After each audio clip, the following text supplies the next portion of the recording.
Broadcasting from the underground command post, deep in the bowels of a hidden bunker, somewhere under the brick and steel of a nondescript building, we've once again made contact with our leader, Mark Levin. You're at the right place, ladies and gentlemen. Actually, the only place you should be. I am Mark Levin. Our number, 877-381-3811, 877-381-3811. The media are excited, thrilled, even our favorite news channel. And yet, they don't know what they're talking about.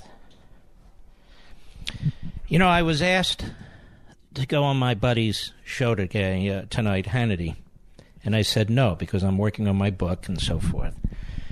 All this stuff broke. I'm watching what's being reported, and I called Sean and I said, I think I better come on. So I will be on Hannity tonight on the Fox News Channel, 9:30 p.m. Eastern, 6:30 p.m. Pacific. Now, number of legal matters. And in my opinion, everything that's being said about the Cohen case is wrong.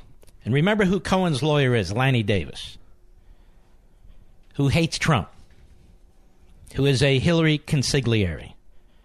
And this guy, Michael Cohen, is a sleazeball, an attorney. He pled to 8 counts. It was not adjudicated in a court. The prosecution didn't have to prove its case. Cohen pled to 8 counts. That's important. 5 counts, tax evasion, from 2012 to 2016. 1 count, false statement in a loan application. 2 counts, campaign finance violations. The prosecution said unlawful corporate contributions and excessive personal contribution. Paid at the direction of the candidate to influence the election. Sounds pretty terrible. Sounds pretty black and white, cut and dry. That's the way it's being reported. Now let's look at this for a minute. Rather than taking up the prosecution's cudgel and running with it, which is what the media do, it's amazing. This is a guilty plea.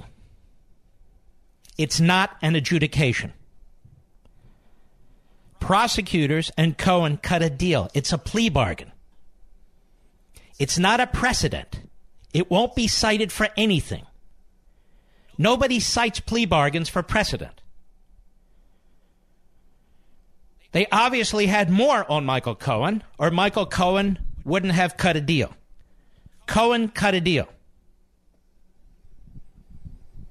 Now, a campaign expenditure must be solely for a campaign activity.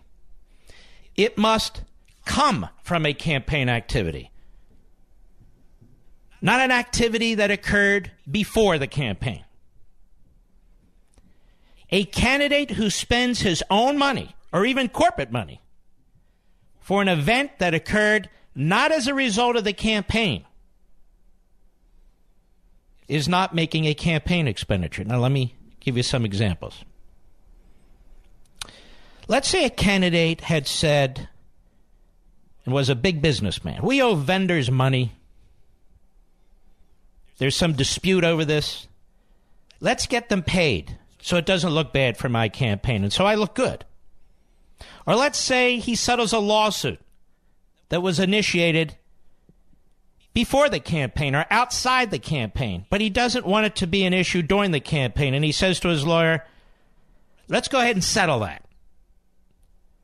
There's absolutely nothing illegal about it. Now, all you talk show hosts and lawyers who are listening to me, take notes. I want you to copy what I say. Let's say a candidate says, get a nondisclosure agreement, pay the funds out of my pocket because I don't want this person to attack me during the campaign for something that occurred before the campaign. That's perfectly legal. That's not a campaign expenditure. What the prosecution has done here, paid at the direction of the candidate to influence the election, has contorted the law. Can you imagine if the prosecutor's right and I'm wrong? Have we even worked through these issues? So the fact that Michael Cohen cuts a deal, the fact that Michael Cohen's been recording his clients, the fact that Michael Cohen didn't pay his taxes for 5 or 6 years and lied on a loan application, and then agreed to 2 campaign finance violations, doesn't create precedent, legal precedent of any kind. There's been no judge. There's been no jury. I just want to be abundantly clear about it. Well, the president's in the crosshairs now. Now he's a target. President's been in the crosshairs. The president's been a target. Why do you think the prosecution wanted those 2 counts? Why do you think the prosecution wanted those 2 counts? So they can claim that this is what the law says through the plea bargain that was cut with Cohen. But just because they say it doesn't make it true. It's not precedent for anything. So let me go through an example again. I decide I'm going to run for Senate. And I have this employee or this individual who accuses me of X. I deny it, but I don't want it to be an issue. So I say to my lawyer, pay the guy. Pay him. Give him a non-disclosure agreement. 1,000 of them are done every hour of the day. Just shut the guy up. I want to run for office. Shut the guy up. Pay him something. And he does. Then I decide to run for Senate. Let's say I'm running for the Senate. I'll make it even a tougher case. I'm running for the Senate. And the guy says, I'm going to screw your candidacy. I'm going to raise all these issues. I say to my lawyer, let's get a non-disclosure agreement. I'll pay it out of my pocket, or if it's a corporation, I'll pay it from the corporate funds. We have non-disclosure agreements all the time. Let's shut the guy up. And we pay it. Neither are illegal. If I took money out of the campaign funds that I'm raising to pay somebody under a non-disclosure agreement, that's illegal. That's illegal. But that's not what I've done. That's not illegal. Paid at the direction of the candidate to influence the election. Now, there's a lot of things you do to influence an election as a candidate that are legal, that are perfectly legal. Maybe you decide to buy a certain type of property or a certain type of car or whatever, with your own funds to demonstrate you're a regular guy because you want the people's vote. You want to be a regular guy. So I sell my Maserati and I buy a Chevy Impala. See that? I'm doing that to influence the election because now I'm a regular guy. Is that a violation of the campaign finance laws? If I don't use campaign money, I use my own funds or corporate funds or what have you? No. Then the prosecution says, not only that, it's an illegal corporate contribution because corporate funds were used. Well, so what? It's my money. It's my car. Well, you want to influence the campaign. Well, there are a lot of things that influence a campaign that aren't a campaign violation. I hope this makes sense to you because you're getting a ton of propaganda. A ton of propaganda. That's not to say the prosecution won't try something nasty. But I'm telling you what the law is. And I'm going to bring on this program in a few minutes Bradley Smith, the former chairman of the Federal Election Commission, who himself lays out this case and has on this program and in the Wall Street Journal. We'll be right back. Mark Levin.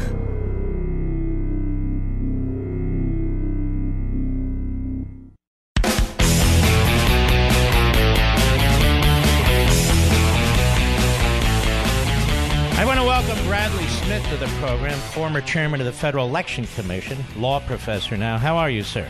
I'm good. How are you, Mark? Good. I had to drag you out of your vacation. I apologize for that. Well, for you, Mark, I'll do anything. You're a good man. For you. Would you sign a non-disclosure agreement? But anyway, let me ask you a question. I'm watching some what I consider to be inaccurate and hysterical reporting. I'm also watching some professors who have not really acquainted themselves with FEC and campaign law. Let me ask you a few questions, Bradley Smith. If I'm a candidate for the Senate, and I tell my lawyer, look, I want you to pay Frank, who just keeps attacking me and smearing me and so forth, or Frank, who has negative information on me, I want you to get a non-disclosure agreement, an NDA, like corporations do, or people do 1,000 times an hour in this country. Pay him, and I want it to go away. And I use my cash, or corporate cash. I don't use campaign cash. And it has nothing to do with the campaign, actually. I've had this relationship with this guy. It hasn't gone very well in terms of employee-employer. And is that a campaign violation? No, it should not be. Assuming that Frank is complaining about things that you've done in the past or threatening to expose things he thinks are bad behavior, that you cheat at golf or whatever it is, and those are things that are not related to you running a campaign, right? That's not a campaign expenditure, even though it might incidentally benefit your campaign. Even though you part of the reason you decide to pay it off now is so that you won't have to deal with all the press inquiries and some people who believe these charges and so on. But it doesn't make it a campaign expenditure. An example: let's say Frank had actually sued you and you had a lawsuit pending, and you said, this lawsuit is totally bogus, but I don't want to worry about this during the campaign, so let's just settle it with Frank. Doesn't turn it into a campaign expenditure. It's still a personal expenditure. So you want to clean up things that have taken place that, in your view, may bring negative press to your campaign, and it might influence the outcome of the election, and you say, you know what? These are private matters. This is my money. I have every right to spend this money to do that. Correct? Right. Now, what if the converse were true? It seems to me a complaint would be filed every single day against candidates who are running for office when they spend their own money or corporate money to look better, or to quiet people who are attacking them, or to do whatever, buy a different kind of car, wear different kinds of clothes, as you point out, get a new haircut and so forth. I mean, the list of charges would be endless. Well, yes, potentially it would be. Let us take, for an example, suppose a candidate or a successful businessman and had a number of corporations, and he said to his corporations, let's give all our employees a big Christmas bonus this year because the voters will see that I'm a really generous employer, and that will make them think highly of me, right? Does that turn that into a campaign expense? Can they now use campaign funds to pay those bonuses to employees of the business, not the campaign? Can they use campaign funds rather than the business funds? The answer is no. That's not a campaign expense. It's still an obligation of the business. It's an obligation that does not exist irrespective of the campaign. But if I want to pay it out of my own pocket, it's perfectly fine. And right. If you want to pay it out of your own pocket, too, it would be the same thing. So what the argument seems to be, and it hasn't changed, is that if I spend money to make myself look better or to take away negative issues in my private life, my business life, my employment life, and use my own money, that somehow that is a campaign contribution. Correct? Right. Which it is not. That's right. It is not. Now, you're a law professor. I'm a lawyer. We've litigated and so forth. This is a guilty plea. It is a plea bargain. Correct, with Cohen? That's my understanding. Does this have judicial precedent, stare decisis? Is it controlling in any way on any future case in that respect? No, it's not the same as if you had a judgment from the court defining this as a campaign expenditure. It's a plea bargain, and people plea bargain for lots of reasons. And one of the big reasons is that they plea bargain down to a lesser charge, or they get a lesser penalty for pleading to something. And these prosecutors can come at them with all kinds of charges, and they just decide it's best not to fight it. So sometimes people plea bargain when they think they're totally innocent, but they don't think it's worth fighting. Sometimes they plea bargain to one charge just to get because the penalty for that is less than the other thing they would be charged with. Lots of reasons why people plea bargain, but bottom line is just as you said, it's not judicial precedent that you can cite in court to prove the law of the case. So if a prosecutor sits down with a target and says, look, we got multiple counts of tax fraud here, tax evasion. We've got false statements on loan applications. Okay, we'll knock this down to 5 tax evasion charges, 1 false statement, and we want you to plead guilty to these campaign finance issues, which they believe are violations, or they claim are violations, unlawful corporate contributions, excessive personal contributions. Now, you sign on the dotted line, and he signs on the dotted line. Okay, that's him signing on the dotted line. That's not an adjudication. And by the way, just because the prosecutor says it's a violation of law, at least in my entire legal career and experience, that doesn't make it so. Correct? That's correct. All right. Well, Bradley Smith, I always appreciate your expertise. It's very, very important because this can get complicated, particularly with all the static going on out there. So enjoy your vacation. Thank you very much, Mark. Good talking to you. All right, you too. Be well. There's another point of this that bothers me a great deal. Stormy Daniels signed the nondisclosure agreement. She was paid. And she violated the nondisclosure agreement. She violated the contract because she wanted more. Because the president was running for office. Where I come from, that sounds like blackmail. I'm not making an allegation. I'm just telling you what it sounds like to me. So I just point this out to you. Now, I've spent 2 long segments on this. I believe you'll understand this better. And I believe now when you watch Professor Turley, who got it all wrong 10 minutes ago on TV, and the others, you'll know why they got it all wrong. And I'll be right back. Buy now, pay later. That's what credit card companies have been telling us for decades. Except pay later comes with interest, and that interest can get out of control fast. With Lending Club, you can consolidate your debt or pay off credit cards with one fixed monthly payment. Since 2007, Lending Club has helped millions of people regain control of their finances with affordable fixed-rate personal loans. No trips to a bank, no high-interest credit cards. Just go to lendingclub.com and tell them about yourself and how much you want to borrow. Pick the terms that are right for you, and if you're approved, your loan is automatically deposited into your bank account in as little as a few days. Lending Club is the #1 peer-to-peer lending platform with over $35 billion in loans issued. Go to lendingclub.com/Levin. Check your rate in minutes and borrow up to $40,000. That's lendingclub.com/Levin. Lendingclub.com/Levin. All loans made by WebBank. Member FDIC. Equal housing lender. Blasting conservative fire. The Mark Levin Show. Call in now at 877-381-3811. Now, hush money. Hush money. Wow. That's got to be illegal, paying hush money. Hush money. They're called non-disclosure agreements, NDAs. They're entered into every day. Every major company has entered into many of them. Every major union has entered into many of them.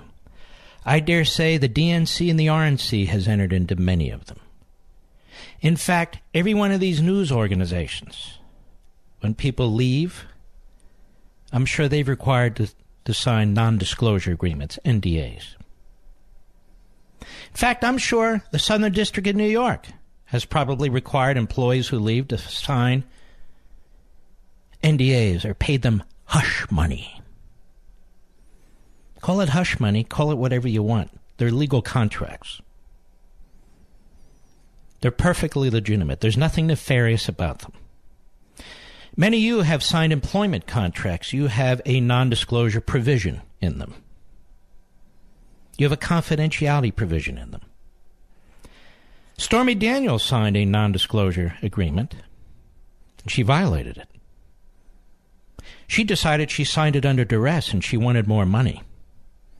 Her lawyer, who says he's going to run for president as a Democrat, has as his purpose to damage this president. So it's quite self-serving, isn't it? And he has his own ethical issues that trail behind him like dirt trailed behind Linus, the Peanuts character. Now, ladies and gentlemen, I speak to you as a constitutional conservative, as a lawyer since I was 22 years old. I've seen a lot. A lot. As a corporate lawyer, as president of Landmark Legal Foundation, as chief of staff to Attorney General Meese, as a lawyer defending in the Iran-Contra matter, and on and on and on. What is happening here is purposeful. The career prosecutors are very angry with this president. The career intelligence officers at the highest levels of those agencies are very angry with this president. And they're trying to take him down. That's what they're doing. They're not going to be able to take him down in a court of law. They're aiming at the House of Representatives. The media know this. It's why they pound every single day on this president, that he's mentally ill, that he's unethical, that he's immoral, that he lies, that he's a racist, and on and on and on. They want the Democrats to take the House. Mr. Mueller will prepare his impeachment report, which is not his task. But I'll do it anyway. Why? Because he figures he can. He will provide that report to the Deputy Attorney General who appointed him, his friend, Rod Rosenstein, who will then turn it over to the Congress. A prosecutor writing a report about subjects and targets of his investigation is truly outrageous. It was one of the reasons the independent counsel statute lapsed. And it lapsed with the support of both parties because of these reports that they write. And you've heard the president's people say that they're preparing their own report. Do you think that report will get the same attention as the prosecutor's report for most of the media? And, of course, they'll be on defense. They have to repeat it, respond to it. That is the prosecutor's report. So that's what's going on now. And they want to create the impression today that it's been a very bad day for the President of the United States. I think I heard Turley say that. They're all going to say that. That's now a fortune cookie statement. Very bad day for the President of the United States. Why? Was the President on trial in Alexandria, Virginia? No. Was his campaign on trial? No. Was his finances on trial? No. The Southern District of New York. Did the president cut a deal? No. Was the president indicted? No. But look here. This specifically implicates the president because they said a federal campaign official, which is clearly Trump. So what?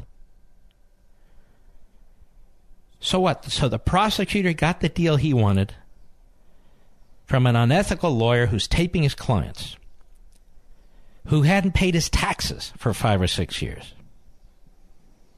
who made false statements on a loan application, a significant loan application, according to the plea deal. And then the prosecutor adds the campaign counts because the prosecutor has decided that a non-disclosure agreement is a campaign contribution. When you understand federal campaign law, you understand how ridiculous that is. I'll give you another example. All right.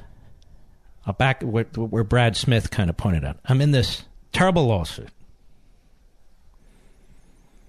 And I'm running for president of the United States. Or I want to run. Either way. I say to myself, settle the damn thing. Pay him $500,000, whatever it takes. You can pay it out of my personal account or out of my corporate account. Doesn't matter. It was a corporate matter. It came up. Either way, it's legal. Just pay him. And he pays him. According to the prosecution in this case, that's a campaign contribution. But the money didn't come out of the campaign.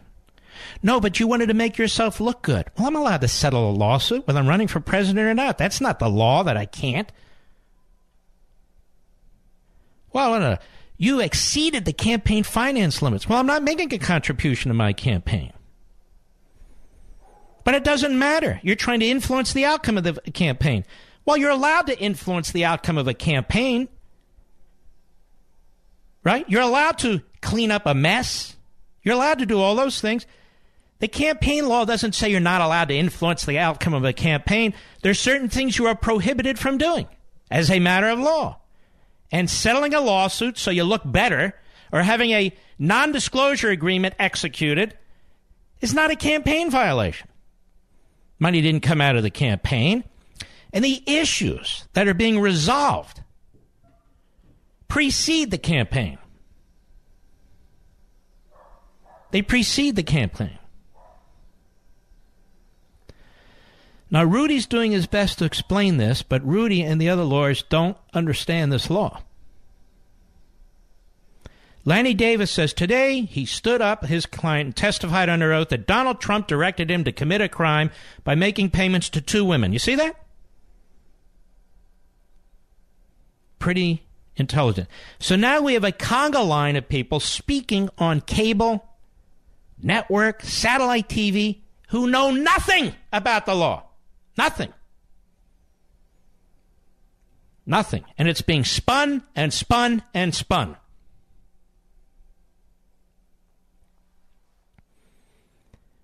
Cohen cut a deal.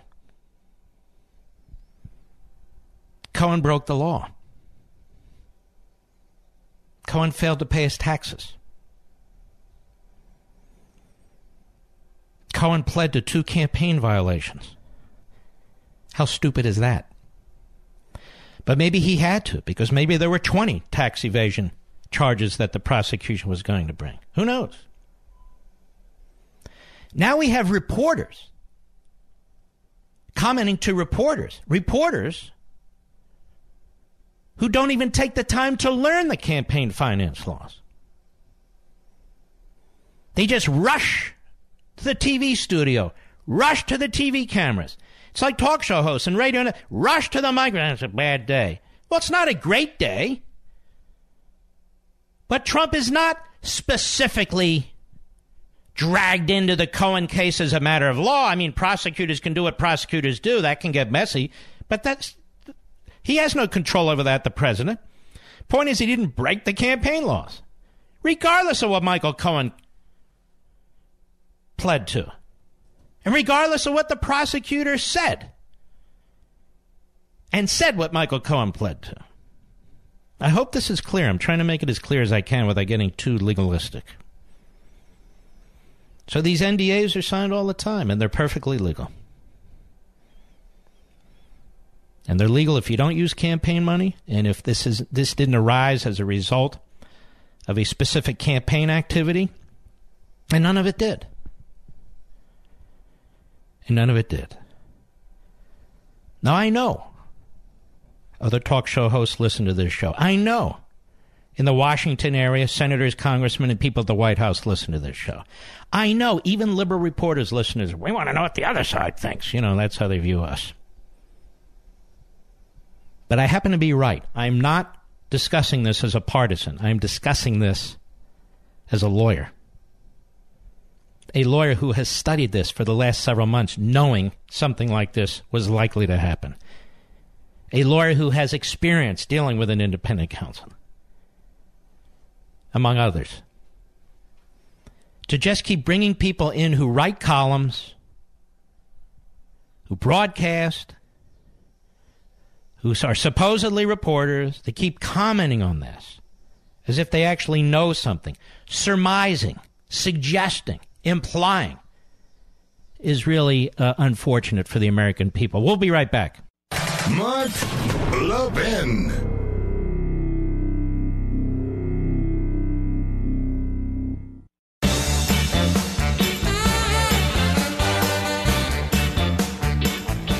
you've been listening to the radio show lately, you've heard me talking about the free 30-day trial that we're offering at Conservative Review TV. And that's where you can watch Levin TV. We started out with only Levin TV, but we quickly realized that people wanted more. They wanted a network, more shows, more hosts, more ways to watch. Our fans were tired of the lies spouted by the liberal media, but they didn't have a good alternative. Our subscribers are like you. They lead busy lives. They want to watch on their time, and they don't have time to waste. That's why we created CRTV in my living room. It's a network without ads, without censors, and most importantly, a network that brings you the stories you won't hear from the liberal media. But if you're like me, you believe in the old adage from President Reagan, trust but verify, well, guess what? We're giving everyone access to CRTV for 30 days absolutely free so you can check it out yourself with no risk. Don't take our word for it. Look at it with your own eyes. Try it for yourself. Give us a call at 844-LEVIN-TV and we'll get you set up in less than 5 minutes. Again, that's 844-LEVIN-TV. Now, the Manafort case. A couple of quick things.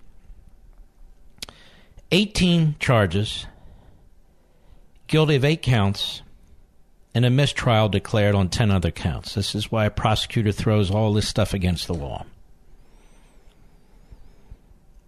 Now, he had his day in court. 5 counts of tax fraud, 1 count of hiding foreign bank accounts, 2 counts of bank fraud under an additional statute. All the real complicated stuff, offshore accounts and so forth and so on, that's where the jury hanged. That is, that's where they couldn't come to a uniform conclusion. Now, we all know one thing.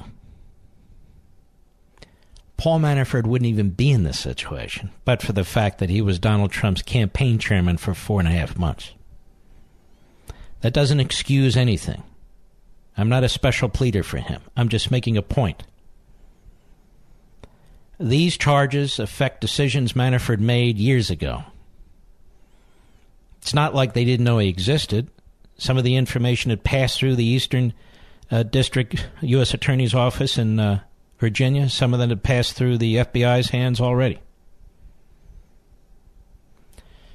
But there is an injustice here, is there not? And what is the injustice, Mark? Well, his Lieutenant Gates pleads to 2 counts, may never see 1 day in prison.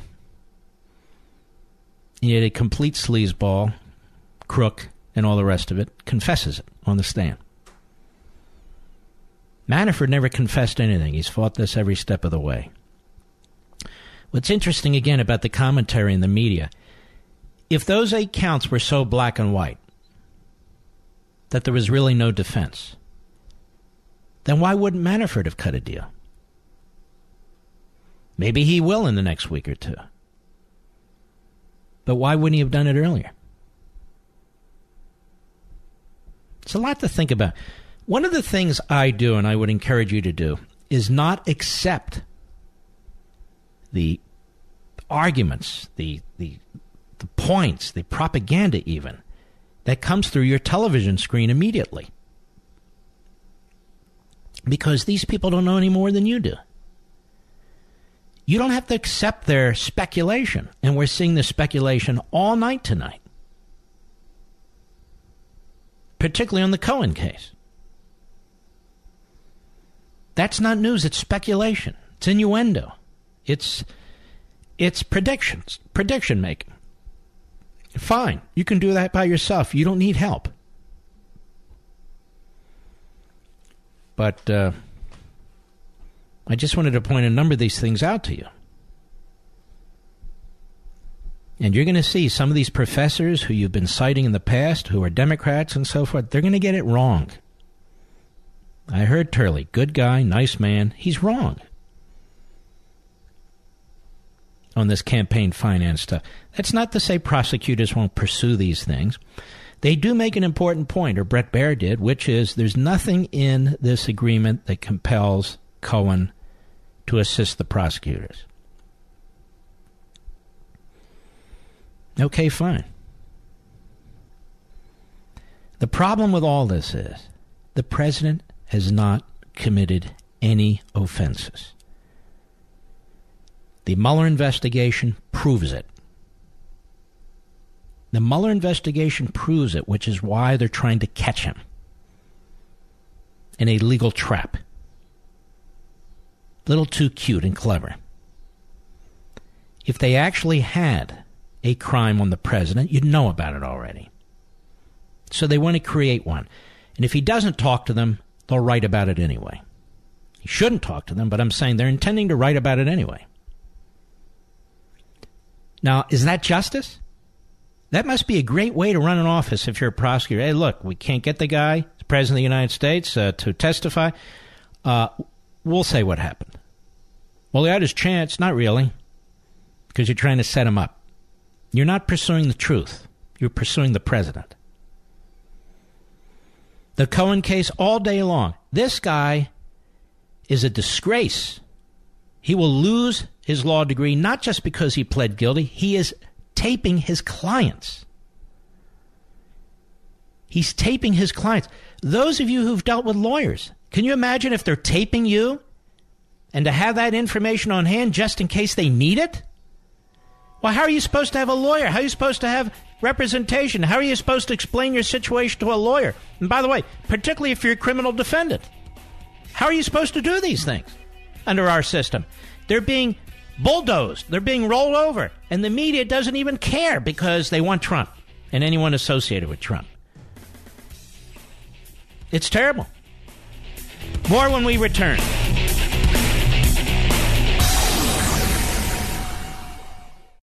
Did you know that good blood pressure is one of the keys to heart health and overall well-being? The good news is that consuming beets, a simple lifestyle change, can help support healthy blood pressure levels. And drinking super beets every day is the best way to get the right amount to make a difference. 1 teaspoon of super beets, the recommended daily serving, is verified to provide the nitric oxide equivalent of 3 whole beets, which helps support healthy blood pressure levels. So if you want to have a heart-healthy energy, give your body what it needs and start drinking super beets today. Call 866-205-4907 or go to superbeets.com/Levin to find out how to get a free 30-day supply, indicator testing strips to show how it's working, and free shipping with your first purchase.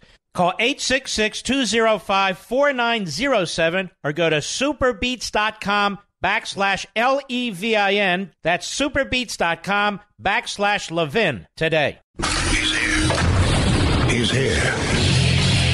Now, broadcasting from the underground command post, deep in the bowels of a hidden bunker, somewhere under the brick and steel of a nondescript building, we've once again made contact with our leader, Mark Levin.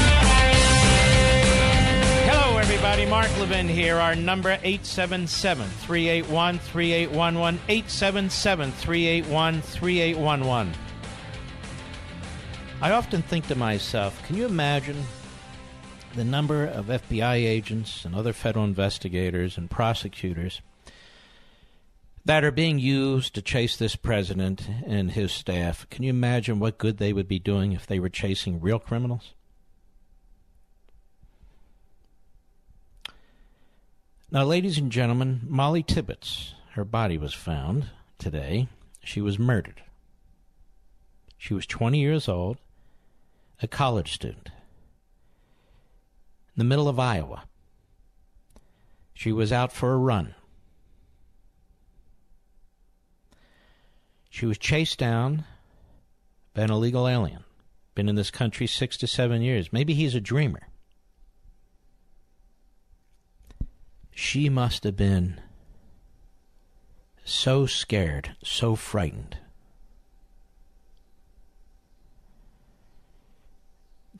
Don't you think about what goes through someone's mind when they know they're going to be assaulted, when they know they're going to be killed? A 20-year-old girl like this, I suspect she's calling out to her mother, to her father, wondering how this could be happening to her. before she stops breathing.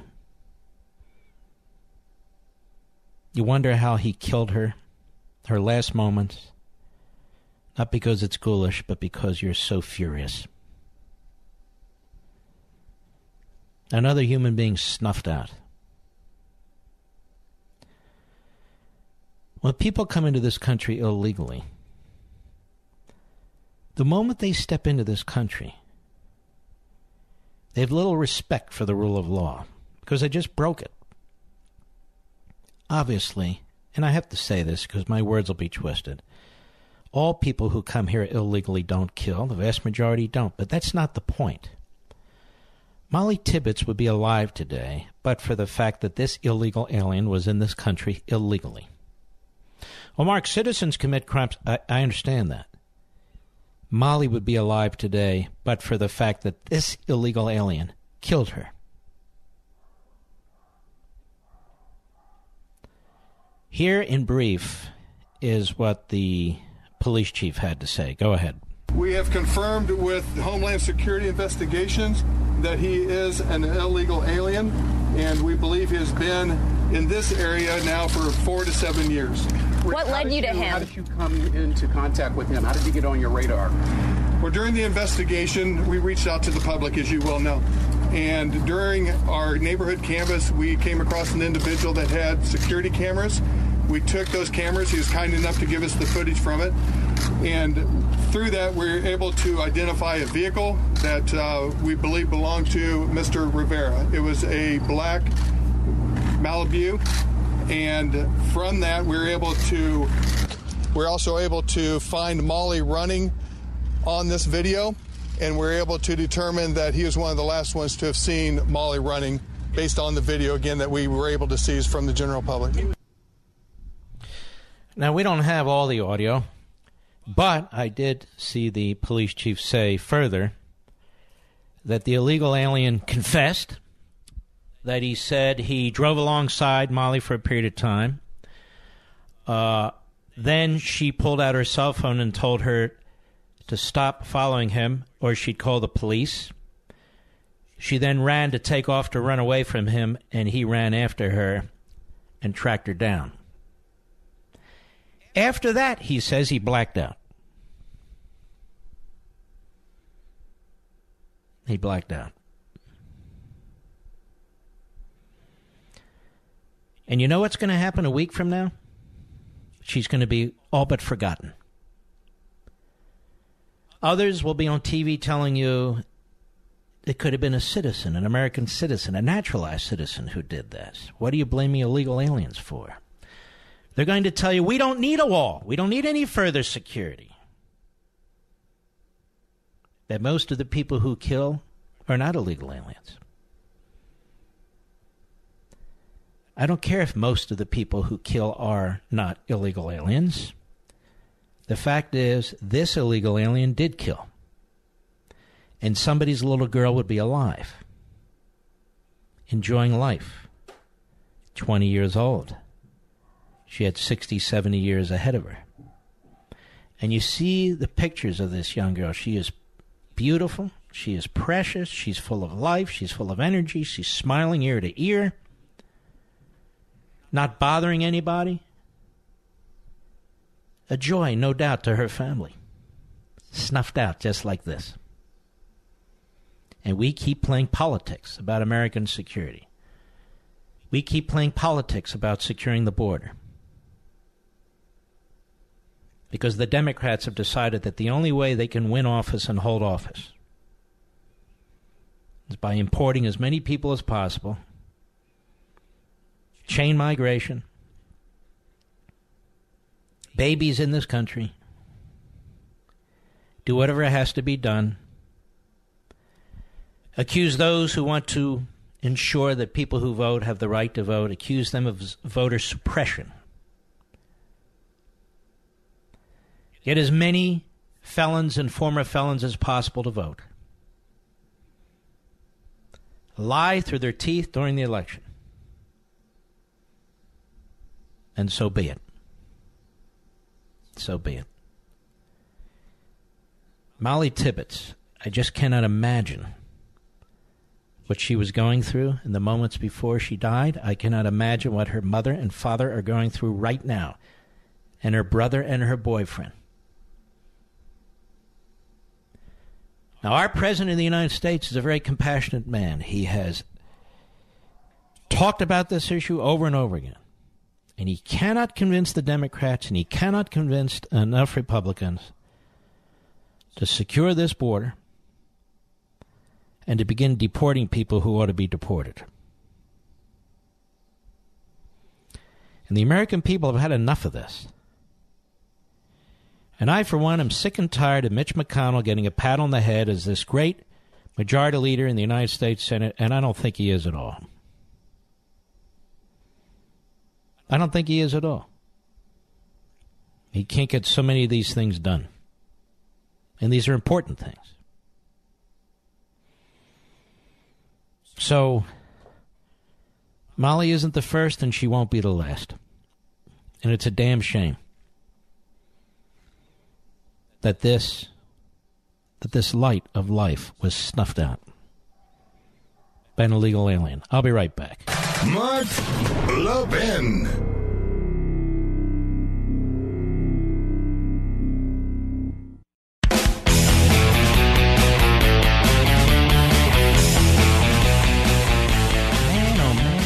I haven't heard a commentator yet during the break on TV get this right in the Cohen case. Make sure you watch Hannity tonight, will you?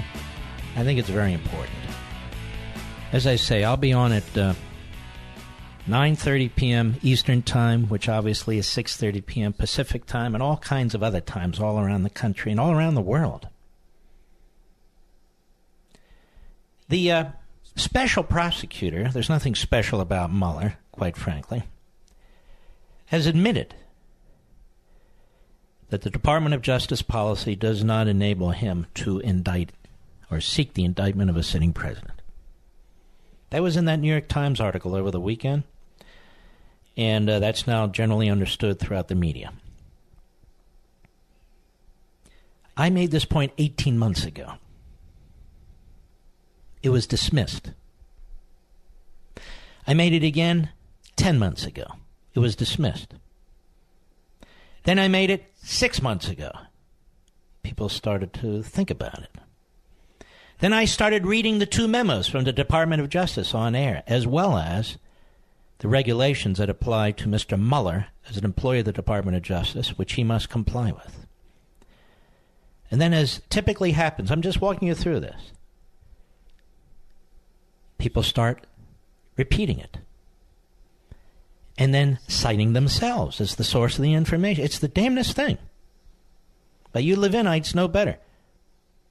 Just like I said last night, the reason why Mr. Mueller hasn't gotten back to Rudy Giuliani and Jay Sekulow so quickly, based on their last offer, is because he is consulting with the Department of Justice and Mr. Rosenstein, to whom he purportedly reports.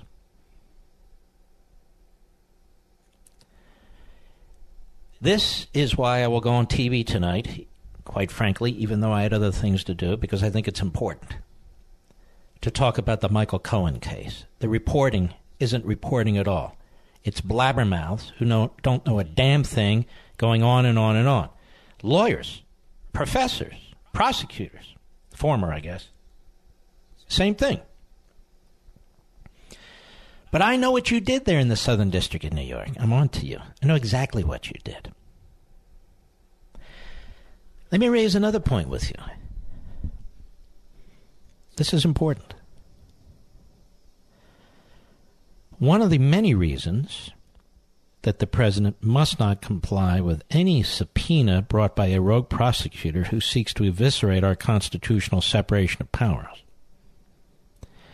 is because there will be no end to this for future presidents. We have over 90 United States attorneys. One of them is in the Southern District of New York. They just cut their plea deal with Cohen.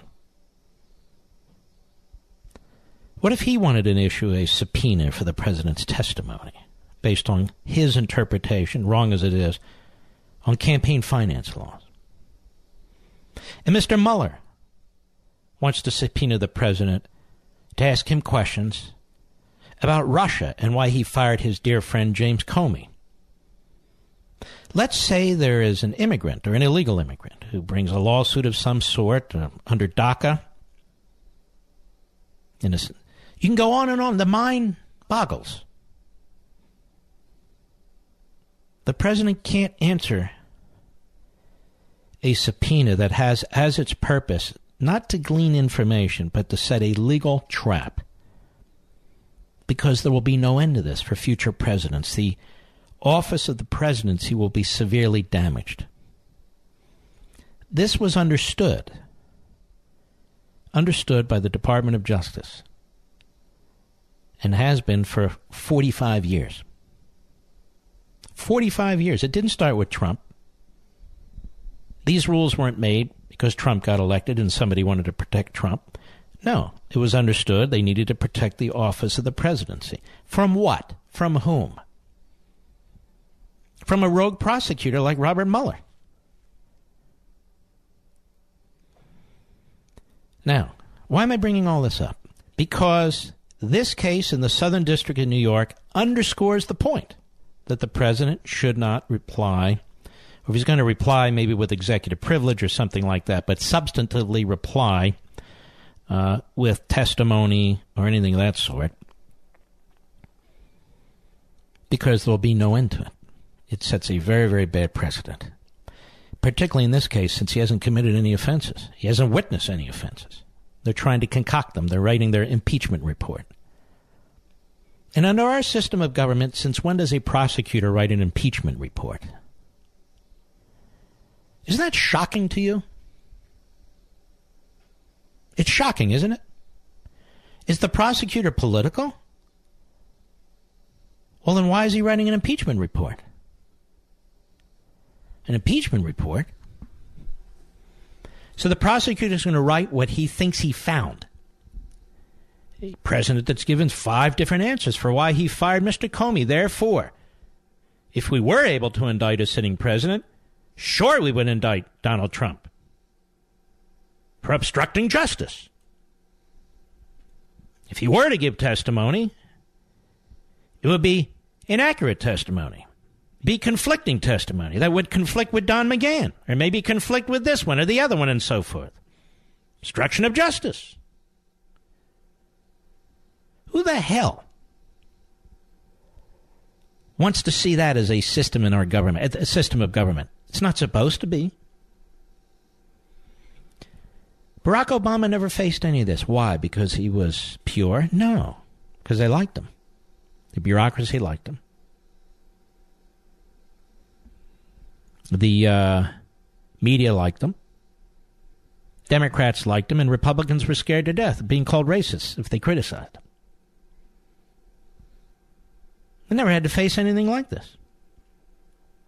It was hard not to pay attention to what Bill Clinton did while he was in office. He molested an intern. Let's just be honest about it. He's a pervert. He molested an intern while president of the United States, while in the Oval Office. And a civil suit was brought to hold him to account for trying to molest a state employee in Arkansas.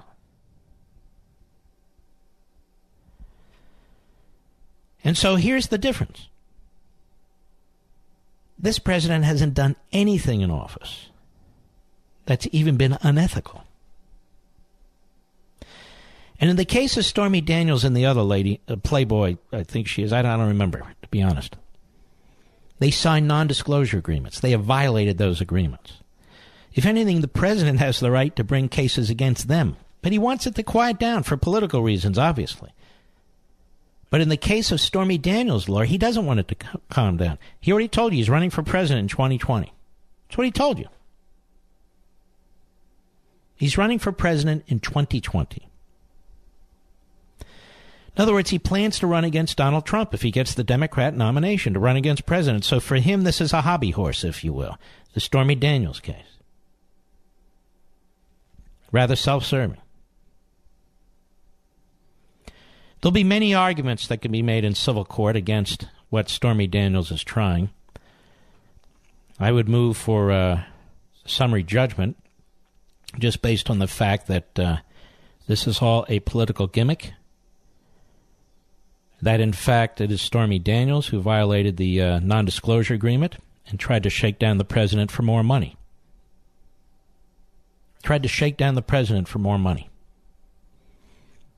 I don't know why prosecutors aren't looking at her. You know, we used to call that blackmail. Now, I'm not saying she committed blackmail. I'm just saying that's what we used to call it. But why aren't the prosecutors looking at that? Because they don't want to look at that. We've gone from Russian collusion to Stormy Daniels, Russia collusion to bank fraud with Manafort, Russian collusion to Cohen's issues and so forth. Everything but Russian collusion. I'll be right back.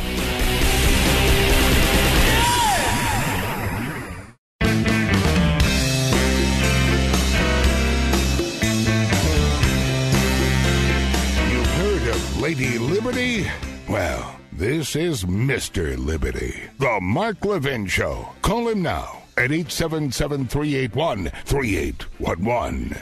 I told you this day was coming. This is the last week to sign up for a free offer from Hillsdale College. I've been talking about the monthly digest of conservative thought in Primus from Hillsdale College for a long time now. Well, the current free offer ends this week, after many years. So please visit now. Go to levinforhillsdale.com. That's Levin for Hillsdale.com to start receiving your monthly subscription for free before it's too late. And my life's work is to help preserve freedom. It's the same with Hillsdale College. Hillsdale is committed to pursuing truth and defending liberty. They teach their stellar students to defend freedom. And they do that for you, too, through their free monthly digest of conservative thought. This is it, this week. 3.8 million Americans receive Primus for free every month. And you, my friend and fellow freedom lover, you should be reading it, too. Subscribe for free while you can. Go to levinforhillsdale.com, Levin for Hillsdale.com. There's no strings attached. Generous donors who want to preserve freedom for future generations make it possible for Hillsdale to send Primus to you at no cost. This is the last week. This is it. Please start reading Primus so you can know how to defend the freedom you love and learn so many wonderful things about this country through the magnificent Hillsdale College. This is the last week they're offering it for free after all these years. Go to levinforhillsdale.com, Levin for Hillsdale.com. All right. Let's take a couple calls here. Let us go to Keith, San Francisco, California, the great KSFO. Go. Mark, your analysis in the first hour, I don't use baseball metaphors very much, but you not only hit it out of the park, the ball disintegrated somewhere in the sky. No one can find it. Well, aren't you Really? kind? Oh, no, they'll find it. The professors will eventually find it in a day or two after I'm on Hannity, and then they'll regurgitate it. That's exactly what's going to happen. Okay, and I hope they regurgitate it. I haven't seen them doing it yet anywhere. So, well, they have on no indicting a president, something I've been hammering now for a year and a half. So now everyone agrees, including the prosecutor. So based on your analysis, and I'm not going to repeat it back because you can summarize it again yourself. If I understand your analysis correctly, even if a tape were to emerge, and that's what I was expecting all day, I was expecting that there's going to be a tape between Trump and Cohen, and Trump says, let's get this thing paid before the election.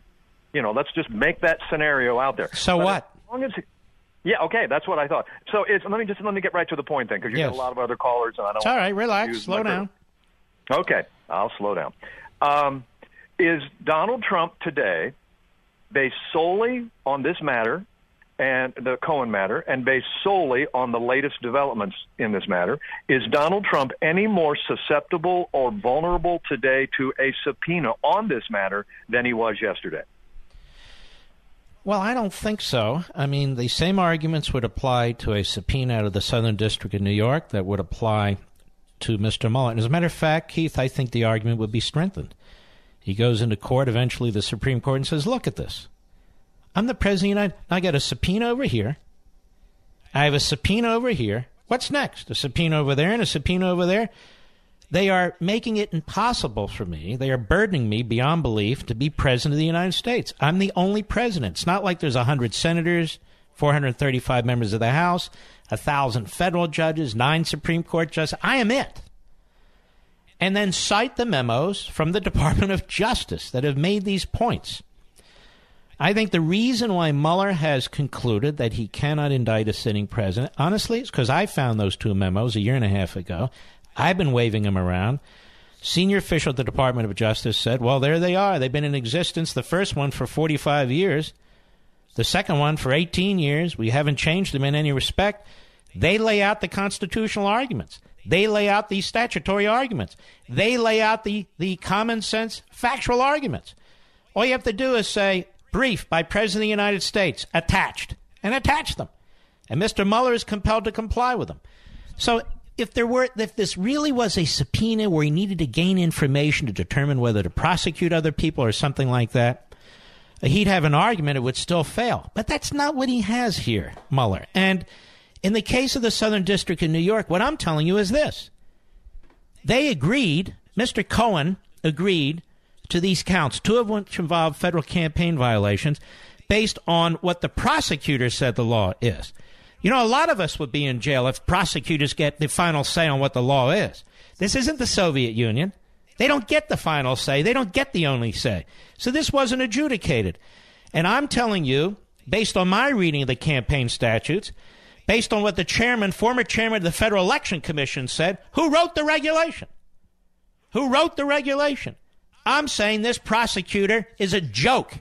And the fact that they got Cohen to agree to it, because they're probably going to throw more tax charges against him, that's fine for them, but that has no impact on the president unless the Southern District in New York tries to drag the president in, and the president has the same constitutional defenses. Would you, if Giuliani tomorrow or tonight raises the serendipitous fact that Cohen sang on this because he faced other charges, is that a valid argument on a political basis? Is that a valid consideration for? Well, on a political basis and a reality basis, Cohen cut a deal. They cut a plea bargain. And that means that both sides are satisfied. It means that Cohen would have been charged with more, and he would have had to pay, likely with more, would have had to pay an enormous amount of money for a trial, right? But, Mr. Producer, can you find me Lanny Davis's tweet? Lanny Davis's tweet, who is Cohen's lawyer, which tells you exactly what they're doing here and why this deal was cut. And what I want to make clear is Lanny Davis is mostly a lobbyist. He is a hack for the Democrats and a hack for Hillary Clinton and now a hack for a very unethical man, Michael Cohen, who is taping his clients. Lanny didn't have a problem with that. He's getting paid. Plus, anything he can do to hurt the President of the United States. It's like the porn star's slip and fall lawyer. So let me find that. I'll read it to you and tell you what's going on. See, there's Democrats behind all this. Lanny Davis is a Hillary Clinton stooge. This clown who represents Stormy Daniels, he's a Democrat stooge of long standing. And he says he wants to run for president in 2020. And so here you have. This is the Cohen case. This is the potential civil case. The Democrats are behind this. The Democrats pushed for an appointment for a special counsel. Schumer did, and Rosenstein buckled, being the coward that he did. And, of course, nobody talks about the well-being of the nation, what the nation has to go through here, or the threats that we face. You know, they talk about Russia. Russia's a danger. Well, then why are you handicapping the president, who's actually doing something about Russia? Keith, great call. I appreciate it, sir. Let us continue. Donna, Frederick, Maryland, the great WMAL. Go. Hi, Mark. I'm so glad you've explained this in such detail. I really appreciate it, and it's really helping a lot. I'll tune into Hannity later. They're throwing the kitchen sink and everything else at our president. And what's upsetting to me is the real obstruction, the real collusion, is this process called I would say, a phony special counsel investigation that we're witnessing by way of these phony press corps. It's disgusting. It undermines the law and order of our country at large. And I don't know how much more the people are going to be able to tolerate with regard to this deep state nonsense. I agree with you. I don't believe that some of the so-called never-Trumpers understand the damage that they're doing. I don't believe the media care about the damage that they're doing because they're not responsible to anyone for anything. I believe the Democrat Party views this as an opportunity to seize power. If they can knock off this president and then use that to win the next election, they're more than happy to do it. This whole thing has been a fabrication from day one. Fabrication from day one. Now we're fabricating our campaign laws. We're fabricating our campaign laws so that virtually any private conduct that takes place that involve a matter that took place before an election, where the candidate wants to have a non-disclosure agreement and pay funds out of his own pocket. He's not allowed to use campaign funds. That's the irony. He's not allowed to use campaign funds. He is free to use his own funds. And to have a dim-witted prosecutor walk out there and say, well, it violates the campaign limits on personal donations and it violates the prohibition on corporate donations. Well, he's not donating to his campaign. He's got 2 non-disclosure agreements. Well, but it influenced the campaign. Well, you're allowed to influence the campaign. What you're not allowed to do is break the law. And so there is a distinction, but, when look, these guys are career guys. In the case of this bug-eyed one that walked out today, and he's cold-blooded. And the fact of the matter is they're playing with fire. You got over 60 million people who voted for Trump, and you have these phony cases. These are phony cases. Manafort has nothing to do with Trump. These other guys that got caught up in this, they went after Michael Flynn. They walked away from him the first time. This sleazeball stroke who was fired by the FBI set him up the second time. You got the head of the FBI who was fired, among other reasons, on the recommendation of Rosenstein. He's a confessed leaker of the FBI. And he absconded with government documents, and he says they're private because he wrote them. How stupid is that? Any GS3 in the federal government knows, of course you wrote documents. You work for the government. They don't belong to you. They belong to the government. Here's the FBI director, his former Deputy Attorney General of the United States, a liar. The former Deputy Director of the FBI, fired and under criminal investigation. The former head of counterintelligence, Mr. Stroke, fired and potentially under investigation. That's the senior people at the FBI. They're gone because of misconduct and other reasons. President of the United States hasn't done anything, and yet he keeps getting dragged into these cases. Because they want to take him down. It is disgusting. This is Soviet-style, Politburo-style justice. I'll be right back. Mark Levin.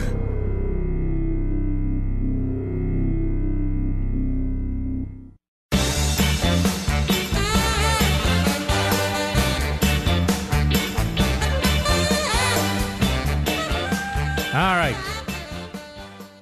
My Patriot Supply. I love these guys. When an emergency strikes, what's your first impulse? If your answer is to run to the grocery store, well, it's too late. You'll likely find chaos, nothing but empty shelves. So how do you avoid this? We're talking about hurricanes and earthquakes and just terrible, terrible situations. It's simple.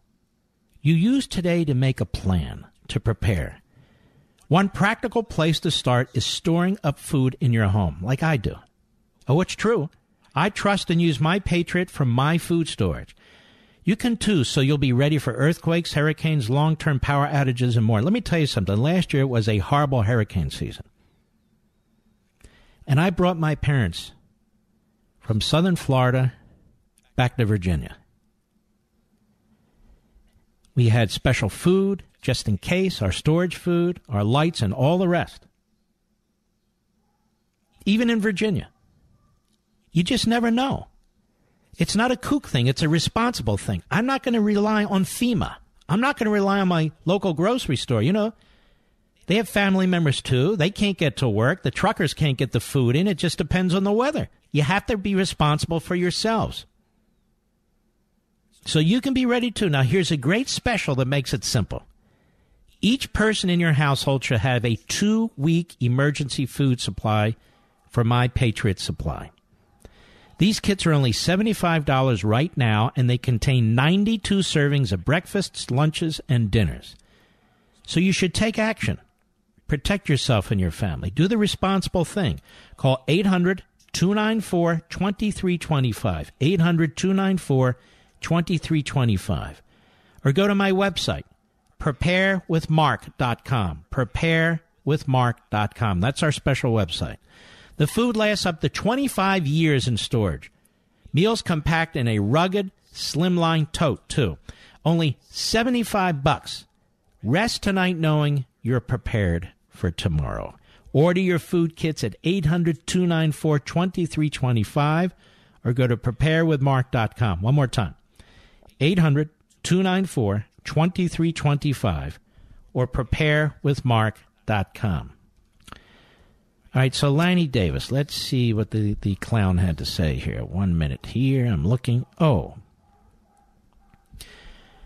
Today, Michael Cohen stood up and testified under oath that Donald Trump directed him to commit a crime by making payments to 2 women for the principal purpose of influencing an election. If those payments were a crime for Michael Cohen, then why wouldn't they be a crime for Donald Trump? See, this is a clown with a law degree. This is a Hillary Clinton goon with a law degree. And he teams up with Michael Cohen, some guy this Michael Cohen is. A friend of mine wrote me just now and said, Michael Cohen's always been a Democrat. I don't know what Michael Cohen's been. But he's a dishonest man. He's confessed to multiple crimes, taped his clients. Doesn't get any lower than this jerk. And, of course, Lanny Davis is attracted to him and, in my view, uses the opportunity to try and take out the President of the United States. These lawyers one day need to be held to account to the various rules of professional conduct in their states. They really do.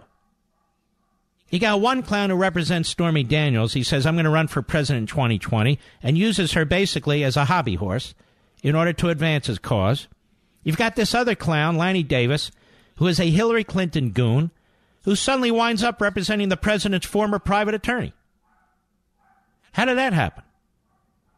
So he says, look, if my client, those payments were a crime for Michael Cohen, then why wouldn't they be a crime for Donald Trump? I'll tell you why, moron. Because your client is a crook. Your client didn't pay his taxes. Therefore, your client made a plea deal. He made a plea deal. And the prosecutor told him what to plead to, and he pled to it. That doesn't make pleading to those 2 counts, 2 out of 8, on campaign finance issues crimes, because you wanted your client to plead to it, your client wanted to plead to it to cut a deal, and the prosecutors wanted to define what a campaign crime is. That hasn't been adjudicated. You have a criminal who cut a deal with a prosecutor who wanted a deal. That's not precedential. That's not precedential at all. So Lanny Davis does his usual propaganda spin. He's a demagogue. Lanny,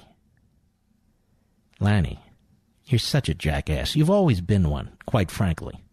I'm just saying. Sorry to use that term. There are other terms I could use, but that's one I can get away with. Today, he stood up and testified under oath that Donald Trump directed him to commit a crime by making payments to 2 women for the principal purpose of influencing an election. If those payments were a crime for Michael Cohen, then why wouldn't they have been a crime for Donald Trump? I'll tell you why. Because Donald Trump didn't enter into such a ridiculous plea agreement. Because Donald Trump hasn't committed all those other crimes that your client did. Because Donald Trump is innocent. And because federal campaign law does not encompass a nondisclosure agreement involving conduct that has nothing to do with the campaign. I don't know what law school Lanny went to. I don't know where in his class he graduated. I don't know anything about this guy in those terms. But I'd never hire him as a lawyer, would you? Hillary as a client? Michael Cohen as a client? Good Lord. I'll be right back.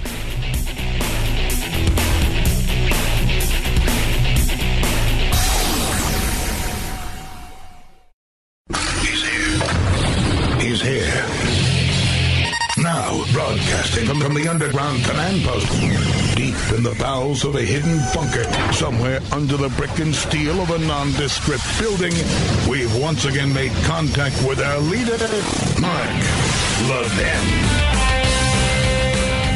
Hello, everybody. Mark Levin here. Our number, 877-381-3811, 877-381-3811. I think the best way to handle this hour,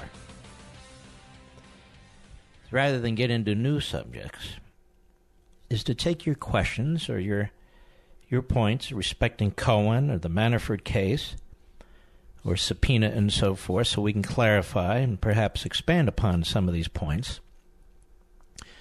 And I can assure you, you are more knowledgeable than all the so-called experts on cable TV. They don't have a clue. So let's see how it goes, shall we? Larry, Ocala, Florida, the great WSKY. Go. Hey, Mark. Enjoy listening to you, bro. Hey, the reason why I voted for Trump, real simple. I wanted to hear two words, and I wanted to hear them repeatedly. You're fired. I'm ready to fight these Democrats. We need to pardon Manafort and anybody else that gets convicted. Let them know straight out there's going to be pardons. And then whenever they come back and they tell us, say, look, you know, that's going to cost you an election. It's exactly why we voted for Trump. If he doesn't do this, if he don't build the wall, if he don't do the things, we're going to sit home at the next election. Well, I hope not, because he's trying to build the wall, and the people who are blocking him are in Congress.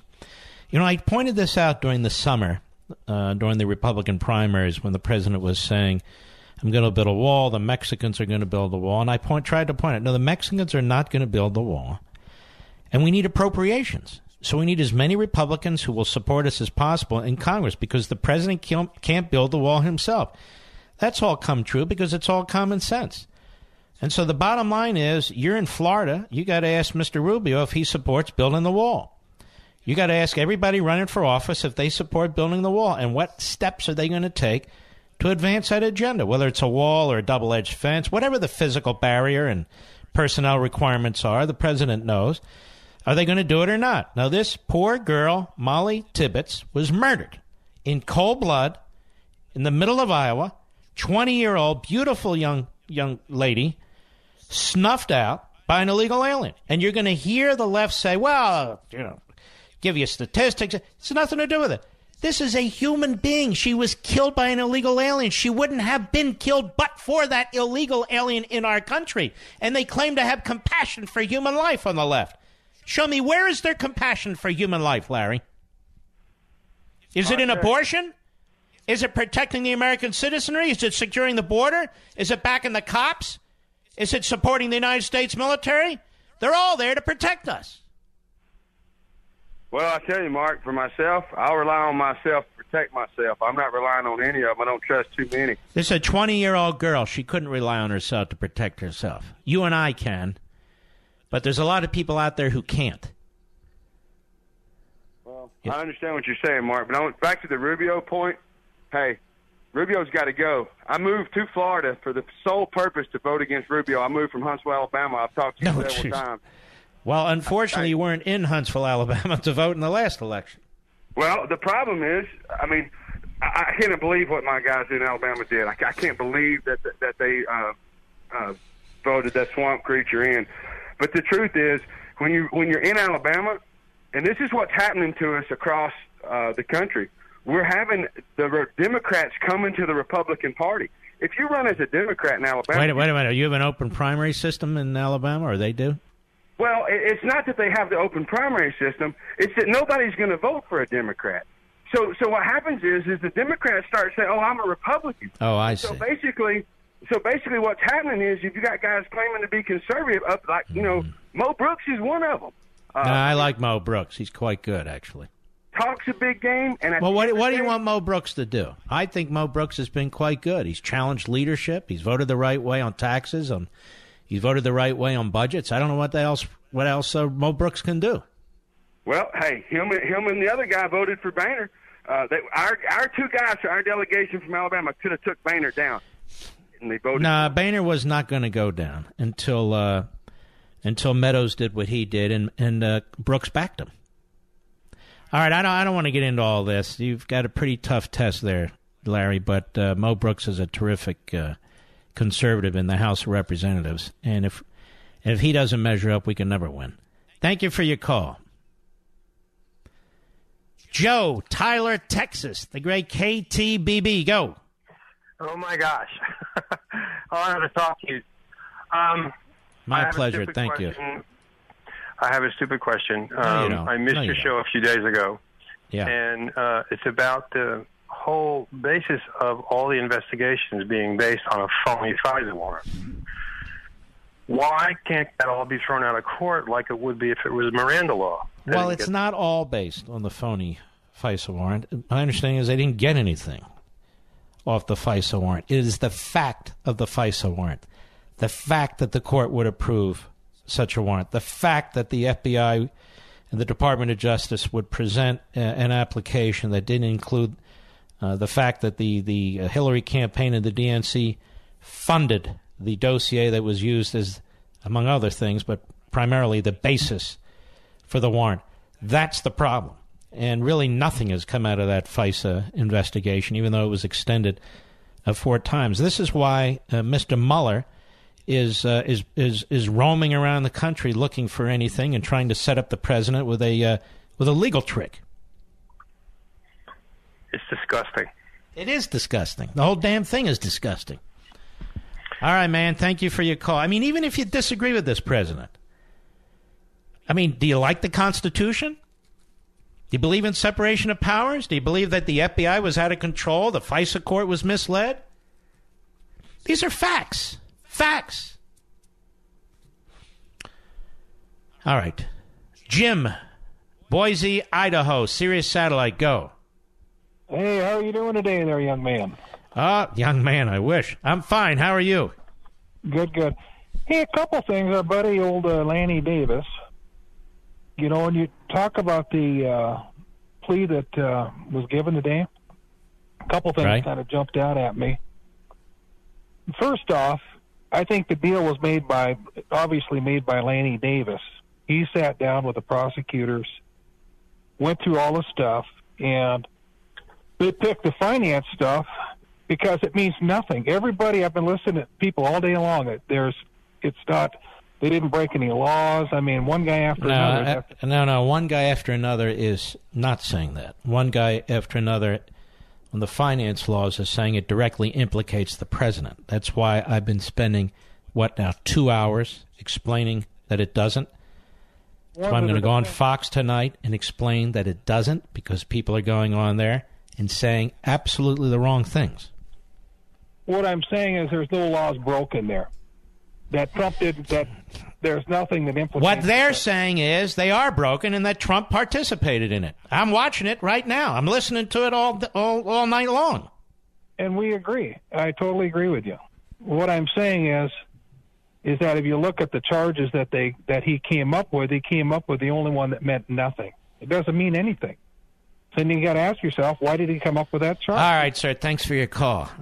I don't know what else to say. I've spent 2 hours on this. And the immediate report, I'm trying to remember the gentleman's name. He's actually Ed. What's the guy on Fox? Ed, the reporter, Mr. Producer. You with me? You know who I mean? It wasn't John Roberts. Ed Henry, who I like. And John Roberts followed up. This may directly implicate the president. Now, this is a plea deal. It doesn't directly implicate the president as a matter of law. What is the law when it comes to these 2 payments? If directed by the president and if paid by the president, whether through his personal accounts or his corporate accounts. Nothing. Nothing. Zero. The fact that you have this sleazy slip-and-fall lawyer who's going to lose his license, who didn't pay his taxes, who lied on his loan documents, cutting a deal, a plea bargain, with a prosecutor who wants the campaign finance laws to say what he wants them to say. He's not the final arbiter. This thing hasn't been adjudicated. It's a plea deal. But the president is directly implicated. Why? If Cohen, the sleazy criminal lawyer confessed as a lawyer, makes an allegation about the president making payments. Let's say this. Let's say the president of the United States paid for the non-disclosure agreements. And there's video. And there's audio. He directed that they be paid by Michael Cohen. Let's just play along. Then he reimbursed Michael Cohen out of his private accounts and or his corporate accounts. Hush money. That is a non-disclosure agreement paid for by the president, not by the campaign, which may influence the campaign because the president doesn't want this negative stuff hanging around. But that's not illegal. That's not illegal. The prosecutor wants it to be illegal. But it's not illegal. Michael Cohen agreed that it was illegal, but that's because he wanted a deal. He didn't want to be charged with other stuff. That's where we are. This was worked out by two parties. But Michael Cohen implicated the president. Lanny Davis said, if it's a crime for Cohen, it must be a crime for Trump. That's not true. Cohen confessed to making these payments, which were not a crime, and accepted the prosecutor's interpretation of the law in order to avoid being charged with more crimes. That's not on the president. That's Cohen's problem. With the great advice, no doubt, from Lanny Davis, who immediately tweets out an attack on President Trump, because that's what he's all about, which I think is dishonorable. Could be unethical for all I know. Let's continue. As soon as we come back. We'll be right back. Mark Levin.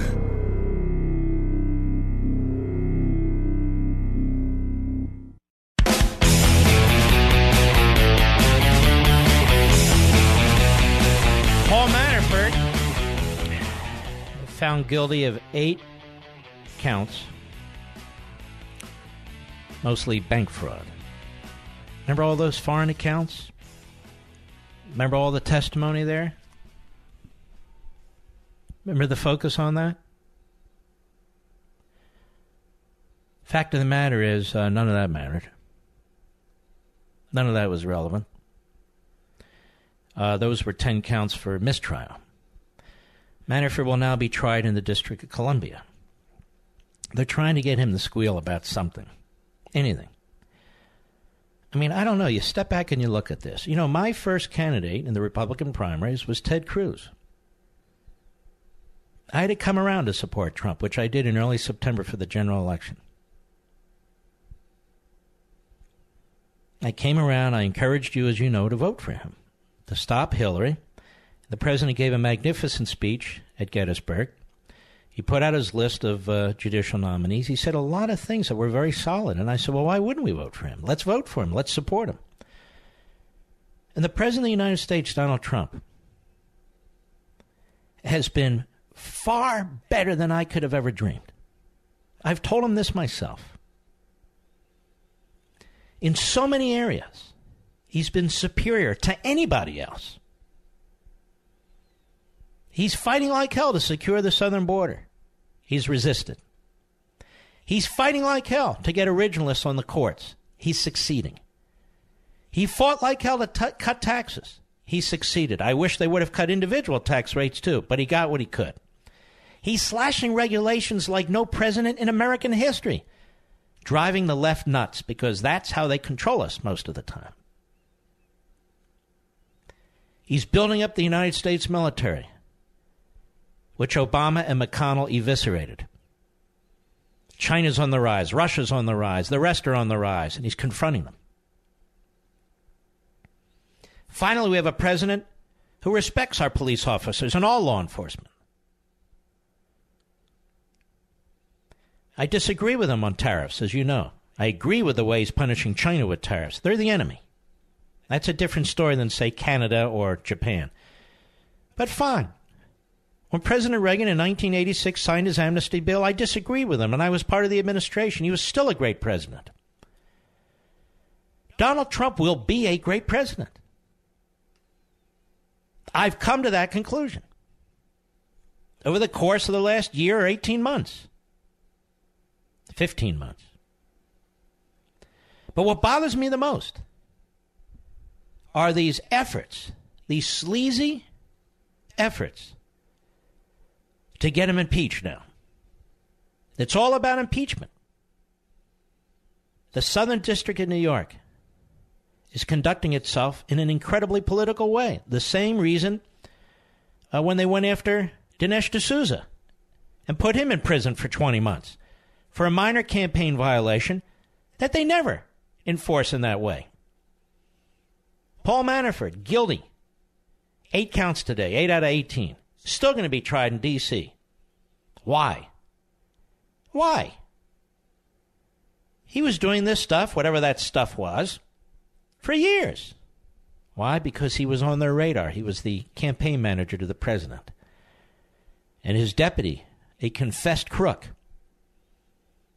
made a plea deal with these same prosecutors. The Democrats say they're concerned about Russian influence in our election. They got guys like our buddy Lindsey Graham saying, let the investigation take its course. Who's stopping it from taking its course? Unless the course cuts a hole through the Constitution. Because it's the Constitution that matters, Lindsey, not the investigation. And it is amazing that when Mr. Rosenstein gave Mr. Mueller his mandate, it didn't include Russia interfering on our election as a general matter, as relates to Trump.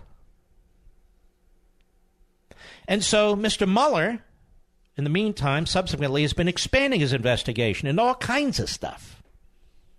The Manhattan Madam, as a perfect example. Tax and bank issues in the Eastern District of Virginia. But he doesn't expand it, and Mr. Rosenstein doesn't ask him to, when it comes to actual Russian collusion involving Hillary Clinton, the DNC, a law firm, this lawyer Mark Elias, Fusion GPS, a British former spy, and Kremlin apparatchiks. That they don't want to look at. Why? They don't want to investigate the complicity of the Obama administration at the highest levels, the unmasking of American citizens, including Mike Flynn. They don't want to investigate the obvious corruption that took place at the highest levels of the FBI. They don't want to investigate that. Why? All the Russians you can wonder, right, are connected to all these guys and connected to all their actions. Peter Strzok, it turns out, special pleader for a Russian oligarch who's trying to get into the country, who's on the no list, aided by a top official, the number 4 official of the Department of Justice. All kinds of stuff they won't investigate, Mr. Mueller, Mr. Rosenstein, and the prosecutor. It's incredible. I'll be right back.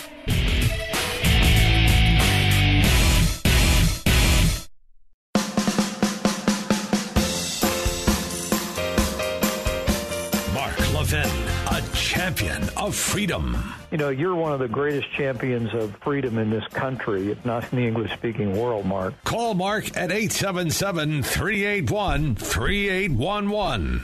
So here's some exciting news. Simply Safe is now valued at $1 billion. Now, this company used to be just 5 guys working together.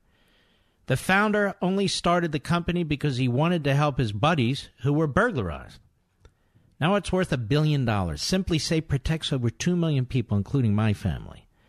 And here's what makes them so great. Simply Safe is comprehensive protection for your home, with round-the-clock professional monitoring and police dispatch. You get protection against intruders, fires, leaks, and burst pipes.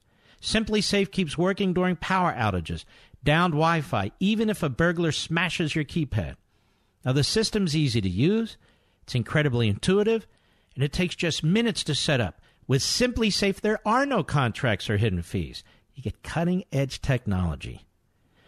In 24-hour, 7 days a week monitoring, and that's only $14.99 a month.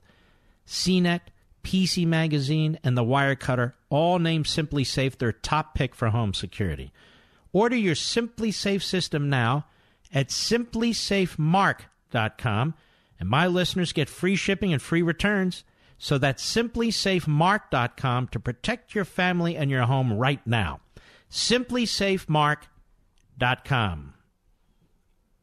Don't forget, in almost exactly 1 hour from now, 9:30 p.m. Eastern, 6:30 p.m. Pacific, I will be in the Fox News Channel's Hannity to try and straighten out this Michael Cohen situation, because it's quite a mess out there with people who are knuckleheads. So I hope you'll watch. Tom, Philadelphia, Pennsylvania, and our great affiliate, WPHT. Go. Hey, Mark. In reference to Rod Rosenstein's impeachment proceedings, could that in any way stop this train wreck that's happening around the president? Well, they brought up impeachment, they introduced it, and then they stopped. They withdrew it. Yep. Crazy, so isn't it? the do-nothings are at it again. It was bizarre. Well, why would you even bring it up if you're not going to follow through on it? Right. It makes no sense whatsoever. Nah. Well, I wanted, you said take action. I did, actually. I joined the Convention of States yesterday morning. Wonderful. So, we need Pennsylvania. Wonderful. Well, we have Bob Casey. We don't need him. This goes through the state legislature. Casey doesn't matter. The governor doesn't even matter. Well, thank God for that, because he's just the state legislature. Okay, that's great news. In fact, I've looked on some of the things that I could hopefully volunteer for.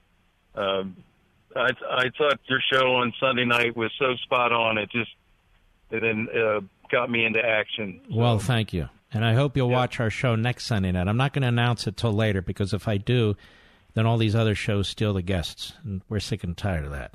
Thank you, Tom. I appreciate it. Angelica, Tucson, Arizona, the great KNST. Go. All right, let's lower our radio. Angelica, please, go right ahead. Hello. Yeah? Yeah, lower your radio and come right on. Yes, hello. Hello, Mark Levin? Yes. Hello, you are my hero, and I am full of delight. I'm so delighted to be on. I would like to say something. I'm only a humble voter. And when the opposition party is constantly in the attack mode, don't you think this could work for the Conservative Party? That when the Americans are done, they are not that stupid. I really love the Americans. And I think maybe they will wake up and see that this is absolutely unfair. And well, there's a certain percentage of Americans who won't wake up. What do you say? There's a certain percentage of Americans who will not wake up. Yeah, but it could work for us. It could work for our advantage. It really could. Mm-hmm. Because this is too much. It's every day. You think they're overreaching?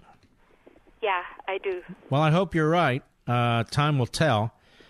And they're getting increasingly violent on top of everything else. But if you watch these other cable channels, which I cannot, but we get these clips, which we play, and video for TV, audio obviously for radio. The hosts on CNN and MSNBC, the guest commentators, and contributors are really nuts. I mean, they say the most awful, vicious, over-the-top things you can imagine. All right, John, thank you for your call, ma'am. I appreciate it. John, Traverse City, Michigan, the great WTCM. Go.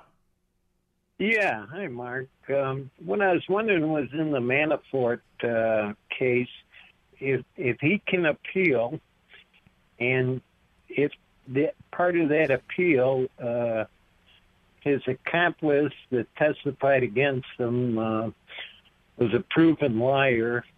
Yeah, if that would get thrown out. No, it won't get thrown out. This happens every day, unfortunately. Proven liars are given lesser sentences to go after these so-called bigger fish. It happens in mob cases, typically, and even terrorist cases. But in this case, it was done against the individual who was the president's campaign manager. Because, look, again, this is all about impeachment. They want to write this report, make all these allegations. The president's people are going to have to write a response. But the Democrats will cling to it. You folks are going to be very upset and angry and frustrated by what's going to take place. And And then you'll see some of the Republicans peel off, the usual types. And it's going to be really, very, very difficult. All right, John, appreciate your call, sir. Let's go to Terry, Hoboken, New Jersey, the great WABC. Go. Mark, pleasure to talk to you. Yes, sir. Being the greatest legal scholar in America. No, I don't know about that. That's a big group. Yeah. I wanted to hear your expert opinion on this issue. Do you think it's a coincidence or part of the deep state coup, or part of the coup by the deep state, that Manafort and Cohen verdicts both came out today? Well, first of all, one was a verdict, one was a deal. So they couldn't control the timing of the verdict in the court in Virginia. The jury decides when it's going to make its decision. They did. Probably had no idea what was going on in the Southern District of New York. Same with the judge. He could care less about that. Now, that said, the deal that was cut by the prosecutors in the Southern District of New York, they could have controlled the timing of that. And apparently they were pushing to get it done this afternoon. But I don't know whether they knew that a verdict was coming from the Eastern District of Virginia from that court or not. So the answer is I don't know. Well, Mark, thank you very much for your time. I appreciate your advice, and have a good night. You too, Terry. Thank you. Hoboken, New Jersey. Very nice town. You know who was born in Hoboken, don't you, Rich? Frank Sinatra, for crying out loud. Richie V, did you know that? All right. I mean, good Lord. Richie Rich. Patrick, Chicago, Illinois, the WLS country. How are you? Hello, Mark. Thank you very much for taking my call. A long-time listener, first-time caller, and I really appreciate what you do for us. Thank you. Do wish we could genetically clone you and spread you around the country a little more than you are. Well, that would be a little weird, but anyway, yes. It would be. But anyway, two things. Personal experience. I'm a retired delivery guy in Chicago. Yeah. Delivered in the Loop for many years. My daily stop twice a day often was to the FBI at 219 South Dearborn, the Federal Dirksen building. I would drive under the building every day to the dock, and every day there was a bus there. It appeared that Trailways and Greyhound both had contracts with the government because every other day it was the other company. But every day they filled a bus with orange jumpsuits going back to the border towns to bring them back home, if you will. And it occurred to me then, I was a young kid, I'm like, what is the expense in this? And if they're doing a bus a day just out of Chicago, are they doing one out of Philly, out of Pittsburgh, out of New York, New Jersey? How many buses a day across the country are we funding to drive back to the border towns? And this is in 1980, Mark. And I imagine it's still going on now. I mean, I guess it's kind of like a bad sump pump that just... I'm not understanding, though. Shouldn't we be driving them back? Well, we are. I mean, where else are we going to put them? I'm not saying... My view is there ought to be more buses. Well, yeah, but my point is it's like a sump pump that you don't connect properly. It just keeps recirculating. Well, because they won't secure the border. So these people come back into the country. And you know, Patrick, it's not just people coming into the country illegally. It's people coming legally through the front door under our visa system. 45%, give or take, of the people here illegally have come through the front door in our visa system on these temporary visas for a temporary fixed period of time, and they don't leave. My point is, in selling the wall or border security, these numbers should be dug up. You know, a study across the country, the money that has been spent... Well, let me ask you this. Who do you think that would convince? I'm sorry, say it again? Who do you think that would convince? Well, you know, at the end of the day, if facts don't sell people, then we're pretty hopeless. I think facts are not selling people. I think you have a dug-in political party that seeks to fundamentally transform America, as their leader once said. They believe that through many policies they can do that, including immigration. They've been working on this for decades, and they've been succeeding. And they're not going to give it up. So to tell them how many people we've sent with yellow buses from these various cities to the border who come back, They're going to say, why are you sending them out to begin with? We need to naturalize those people. They're doing jobs Americans won't do, you know. Americans are second-class citizens, and as I wrote in Liberty and Tyranny, it's been repeated often, now we have illegal aliens are noble, and Americans are supremacists. Of course, of course. It's a bad moment in the country. There's no question about it with what's going on the left and the media. All right, Patrick, I appreciate your call. We'll be right back. Mark Levin.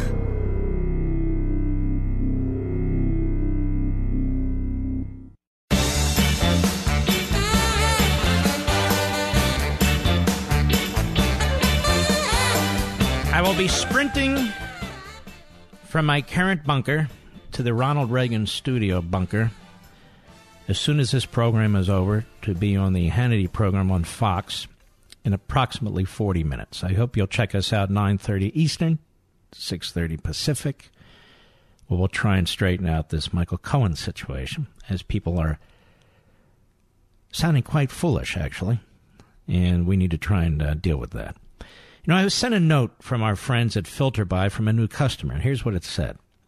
I've been in the middle of a home renovation, and there is drywall dust everywhere. Plus, the contractors are leaving the doors open, and it's been over 100 degrees many days this summer. Last weekend, my AC unit stopped working on the second floor. Turns out that the filters were about 98% clogged with drywall dust, and it was choking the system. Buying filters was always a pain because my system needed custom sizes. But with FilterBuy, they were able to get me exactly what I needed, fast and at a great price. Thank you for advertising with Mark Levin. And folks, you should join with FilterBuy too. Because of stories like this, FilterBuy is America's leading provider of HVAC filters for homes and small businesses. Choose from over 600 sizes that ship for free within 24 hours. Plus, they're manufactured here in America. Save 5% when you schedule for auto replacement. So you have a schedule, and the filters come automatically. You take the filthy filters out. You don't want to breathe that stuff, and you want to maintain your HVAC system. They're very expensive to replace. And put a fresh, new filter in there so it can do its job. Save time, save money, breathe better with FilterBuy.com. That's FilterBuy.com, FilterBuy.com, and tell them Mark sent you. Well, let's continue, shall we? Let us go to Fred in Fargo, North Dakota, the great WZFG, the flag. Go. Yeah, well, with the Manafort decision and the Cohen decision, this is all he has. This is all Mueller has. He's all this thing about collusion and everything like that. All they can come up with was, some tax fraud things. This is a great point you're making. You're saying, look, okay, he got Manafort on 8 counts involving bank fraud or whatever. He's got a few of these charges and plea agreements that have nothing to do with anything.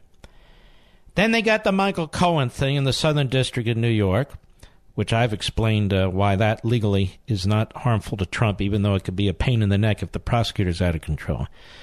There's no Russia collusion. This is it? You're saying that's it? There's nothing left? Embarrassed if I was Mueller,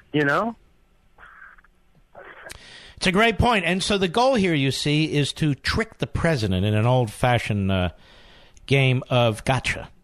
And only by playing gotcha can Mueller get anything. If the president doesn't play gotcha, he doesn't have anything. But that's the invidious nature of this. I will write a report. It'll go to the Congress, and they can use it to impeach him.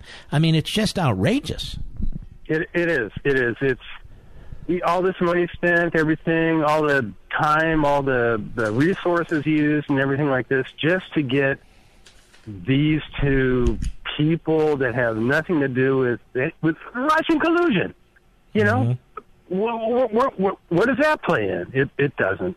And so it's pretty pathetic. I'm kind of sad for Mueller. Yeah, I know you say that tongue in cheek, but you're saying to use a prosecutor, just to sum up, as a stalking horse for impeachment, in the end, that is utterly improper. Then you have a political entity here. Exactly. And all right. What are you doing up there in North Dakota? well, I'm watching everything grow. There's not much else to do around here, and watching everything grow and everything dry like paint. All right. It feeds the country, so I can't complain. So. Well, that's a good thing. You're a farmer? No, not me, but I know a few. So. All right, I bet you do. All right, thank you, sir. They're not growing marijuana in North Dakota, are they? That's only in a handful of states, although that's catching on, too. Let's move quickly. Dave, Atlanta, Georgia. Mark Levin app. Go. Oh, great one, Mark Levin. How are you? Good. How are you, sir? Good. No, I wanted to make a comment. You mentioned to the guy that was talking about the Greyhound buses and how we needed more of them, and you're absolutely right. We need more of those buses. It's going to take not only the illegal aliens, but the Democrats away as well, too. And wait a minute. You want to put Democrats on buses and send them to the border, too? Absolutely. That's what they want. They want open borders. Put them down. Let them go live. No. You don't understand. They don't want to live as they dictate to others. No. They want to live a luxurious capitalist life with choices and all the rest of it. They want us to live like we're in North Korea.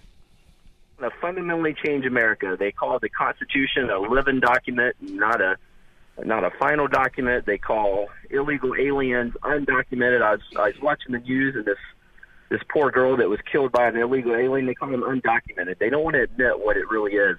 And This is a battle between the law-abiding citizens and the people that don't care about the law. And that's what we've got to fight for, Mark. This is law and bigger order. than Trump. It is bigger than Trump. And, one day Trump won't be president. And we'll still be around, and they're still going to abuse us and treat us like this. You're exactly right. Great call. Great call, David. I appreciate it. A lot of great calls.